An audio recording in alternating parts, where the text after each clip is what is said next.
आगामी विधानसभा निवडणुकीच्या पार्श्वभूमीवर सर्वच राजकीय पक्षांकडून निवडणुकीच्या तयारीला सुरुवात झाली आहे। लोकसभेप्रमाणेच विधानसभेतही यश मिळावं यासाठी महाविकास आघाडी जोरदार तयारीला लागली आहे। राष्ट्रवादी काँग्रेस शरदचंद्र पवार पक्षाचे अध्यक्ष शरद पवार विधानसभा निवडणुकीच्या दृष्टिकोनातून पक्षाची मोर्चे बांधणी करताना दिसून येत आहेत। पक्षफुटीनंतर तरुणांना राजकारणात संधी देणार असल्याचं वक्तव्य पवार यांनी अनेक वेळा केलंय। याचाच प्रत्यय पवारांच्या सांगली दौऱ्यात पाहायला मिळाला। या दौऱ्यानंतर चर्चा होती ती रोहित पाटलांची। आता शरद पवार यांनी म्हटल्याप्रमाणे रोहित पाटील यांना विधानसभेसाठी उमेदवारी मिळणार का किंवा ती का मिळू शकते हे आपण या व्हिडिओच्या माध्यमातून जाणून घेणार आहोत। नमस्कार, मी Ruchita Ghosalkar for the people news मध्ये आपलं स्वागत। व्हिडिओला सुरुवात करण्यापूर्वी आपण फॉर द पीपलला सबस्क्राइब करा, लाईक व फॉलो जरूर करा। भारत दुनिया का सबसे बड़ा लोकतंत्र और एनएलसी भारत देश का सबसे बड़ा गैर राजनीतिक मंच। शक्तिशाली लोकतंत्र के लिए राहुल कराट का सार्थक कदम। मुंबई में हुआ ऐतिहासिक प्रथम राष्ट्रीय विधायक सम्मेलन।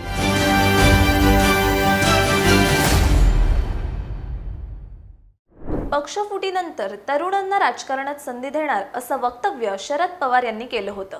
याचाच प्रत्यय त्यांच्या सांगली दौऱ्यात पाहायला मिळाला।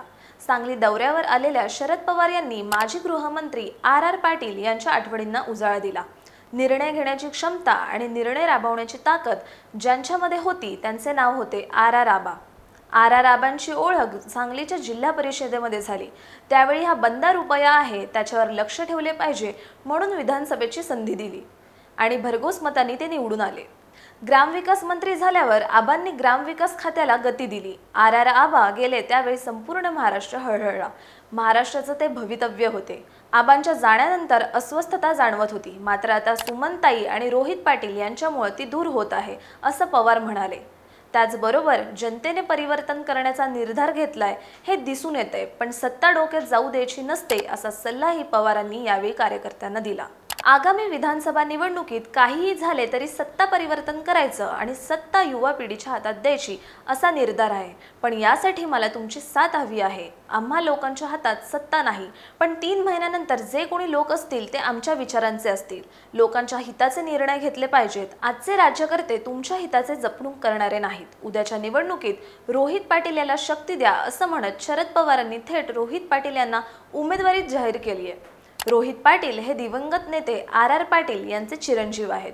खरे म्हणजे आर पाटील यांच्या निधनानंतर रोहितलाच उमेदवारी मिळाली असती, परंतु त्यावेळी रोहितचं वय कमी असल्याकारणानं त्याच्याऐवजी त्याची आई व आर पाटील यांच्या पत्नी सुमन पाटील यांना उमेदवारी दिली। राष्ट्रवादी काँग्रेसचे ज्येष्ठ आणि अनुभवी दिवंगत नेते रावसाहेब रामराव पाटील म्हणजेच आर पाटील उर्फ आबा यांचा रोहित पाटील हा मुलगा असून त्यांची ओळख ही राजकारणी, सामाजिक कार्यकर्ता, उद्योजक अशी आहे।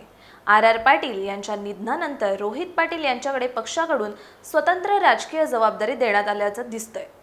रोहित पाटील यांनी याआधी नगरपंचायत निवडणूक लढवली आहे।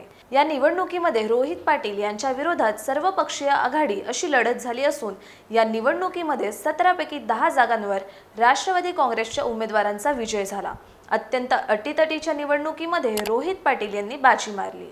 लोकसभा निवडणुकीत झालेल्या परिवर्तनामुळे तासगाव कवठे महाकाळ विधानसभा मतदारसंघातील समीकरण देखील बदलली आहेत। भाजपचे तत्कालीन खासदार संजय पाटील यांचा पराभव झाल्यानंतर विधानसभा निवडणुकीसाठी राष्ट्रवादी शरद पवार गटाचा आत्मविश्वास वाढल्याचे चित्र आहे। याच पार्श्वभूमीवर राष्ट्रवादी शरद पवार गटाचे युवा नेते रोहित पाटील यांनी विधान परिषदेसाठी तुतारी फुंकण्याची तयारी केली आहे। त्यामुळे आगामी विधानसभेच्या निवडणुकीसाठी महाविकास आघाडीच्या माध्यमातून राष्ट्रवादी शरद पवार गटाकडून रोहित पाटील यांच्यावर शिक्कामोर्तब झाला असे म्हणण्यास काहीही हरकत नाही। आता विरोधी महायुतीकडून विधानसभा निवडणुकीच्या रिंगणात रोहित पाटील यांच्या समोर कोण असणार हे पाहणं महत्त्वाचं ठरेल। याविषयीचं तुमचं मत कमेंट करून सांगा। व्हिडिओ आवडल्यास लाईक करा आणि अशाच नवनवीन व्हिडिओसाठी फॉर द पीपल न्यूजला सबस्क्राइब करायला विसरू नका। धन्यवाद।